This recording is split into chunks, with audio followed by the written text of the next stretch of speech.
Nauru yang terletak di tengah Samudra Pasifik, dan Nauru adalah negara terkecil. Banyak orang yang tak mengetahui negara ini. Hanya orang yang memiliki wawasan politik saja yang mengetahui negara ini. Seperti halnya negara Nauru yang mendukung kemerdekaan Papua Barat dari Indonesia. Diketahui negara Nauru berada di 3000 km sebelah timur Laut Australia. Luas negara Nauru sangatlah kecil, kisaran 20 km persegi. Bisa dibilang negara ini tidak memiliki ibu kota, dikarenakan pusat pemerintahan negara ini berada di sebuah desa bernama Yaren. Dan di Yaren pula terdapat satu-satunya bandara di negara ini. Meski terbilang negara Nauru sangatlah kecil, negara Nauru pernah dinobatkan sebagai negara terkaya pada tahun 1982. Namun untuk sekarang ini negara Nauru menjadi negara termiskin di dunia.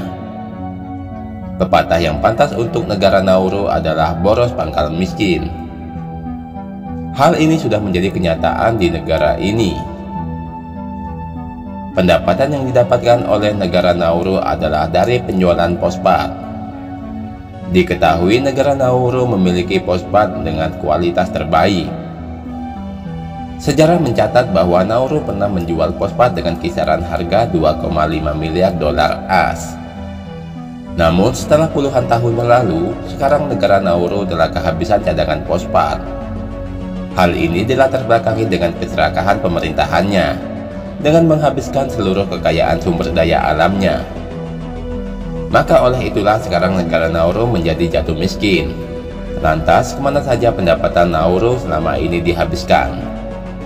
Tahun 80-an hingga 90-an, negara Nauru menerapkan kebijakan tanpa pajak untuk seluruh penduduknya. Dan negara Nauru hanya mendapatkan pendapatan dari tambang fosfat. Selain itu, pemerintah negara Nauru memberikan beasiswa besar-besaran kepada masyarakatnya yang hendak melanjutkan pendidikan ke Australia, ketimbang memperkokoh pendidikan di negaranya sendiri. Untuk urusan-urusan sepele seperti halnya kesehatan, pemerintah Nauru memberikan dana talangan bagi warganya yang hendak pergi ke Australia. Perlu diketahui, negara Nauru juga memberikan subsidi besar-besaran untuk warganya yang ingin membeli properti di Nauru. Semua fasilitas diberikan kepada warganya, hal ini menjadi warganya menjadi malas. Negara Nauru pun pernah tercatat menjadi negara dengan obesitas tertinggi. Meski efek dari keserakahan negara Nauru ialah tidak langsung, pertambangan yang membabi buta membuat Nauru menjadi menderita, yaitu kekeringan yang sangat parah. Kondisi daratan yang gersang membuat awan terusir dan curah hujan menjadi kecil. Hal inilah membuat negara Nauru terancam tenggelam. Pasalnya, daratan tertinggi di negara Nauru adalah kisaran 71 meter. Dengan banyaknya subsidi yang digelontorkan kepada masyarakatnya, hal ini menghabiskan dana yang tidak sedikit. Diketahui kebijakan itu dilakukan saat negara sedang krisis, karena ketersediaan fosfat yang kian menipis. Negara Nauru pernah mencuri perhatian publik ketika pemerintahnya membiayai sebuah pertunjukan musik di London. Alih-alih ingin mendapatkan keuntungan, justru karena hal ini pemerintah Nauru mengalami kerugian 7 juta dolar.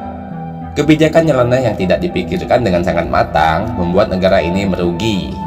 Era 90-an juga menjadi titik balik negara Nauru, yang sebelumnya adalah negara kaya kini menjadi negara miskin yang minim akan sumber daya alamnya, dan begitu pula dengan sumber daya manusianya. Saat ini negara Nauru hanya mengandalkan dari sektor pariwisatanya. Namun tak berarti apa-apa bagi negara Nauru. Di tahun 2011 hanya ada sekitar 200 orang yang berkunjung ke negara Nauru. Hal itu dilatar belakangi dengan tidak adanya fasilitas untuk wisatawan. Sedangkan di sisi lain terlihat sangat jelas pemerintahan Nauru nampak menghalalkan segala cara untuk menambah pundi-pundi uang. Beberapa di antaranya ialah menggunakan keanggotaannya di PBB, yaitu dengan cara mengakui negara-negara yang hendak akan merdeka. Mengakui sebuah negara untuk merdeka itu tidaklah gratis. Adanya sikap perilaku seperti ini patut saja negara Nauru untuk dicurigai. Mengakui kemerdekaan Papua Barat dari Indonesia, hal ini tentu saja ada niat tersendiri di baliknya. Selain itu, Nauru juga membiarkan bank dari negara lain untuk membuka cabang di Nauru. Bahasa sederhananya ialah mengizinkan mereka untuk melakukan praktek cuci uang di negara Nauru. Hal ini sangat mirip dengan negara seperti Panama dan negara-negara di Karibia yang melakukan hal serupa. Namun di sini, negara Nauru tidak mau ikut campur. Yang mereka inginkan adalah uang sewa. Di tahun 2000, pemerintah Nauru mencoba untuk memeras Amerika Serikat atas kasus Bank of New York sebesar 7 juta dolar dalam kasus pencucian uang. Di sini negara Nauru meminta uang imbalan sebesar 10 juta US. Namun, akibat dari itu justru bank-bank besar di negara barat tidak mengizinkan negara Nauru untuk melakukan transaksi finansial. Di sisi berikutnya ialah Nauru menjadi negara boneka Australia, alias negara yang mudah dikendalikan oleh Australia. Diketahui, Australia adalah negara tempat Nauru menghambur-hamburkan uang saat dulu negara Nauru sedang berjaya. Sekarang, negara Nauru menjadi negara satu di antara yang lainnya, yaitu menerima pengungsi dari Australia dengan iming-iming akan dibayar. Bukan rahasia lagi bahwa puluhan ribu orang ingin memasuki wilayah Australia dengan keinginan untuk mendapatkan hidup yang lebih layak. Sebagian besar para pengungsi itu berasal dari negara-negara Timur Tengah yang sedang dilanda konflik. Hal inilah membuat pemerintah Australia agar mereka mau menampung para pengungsi itu.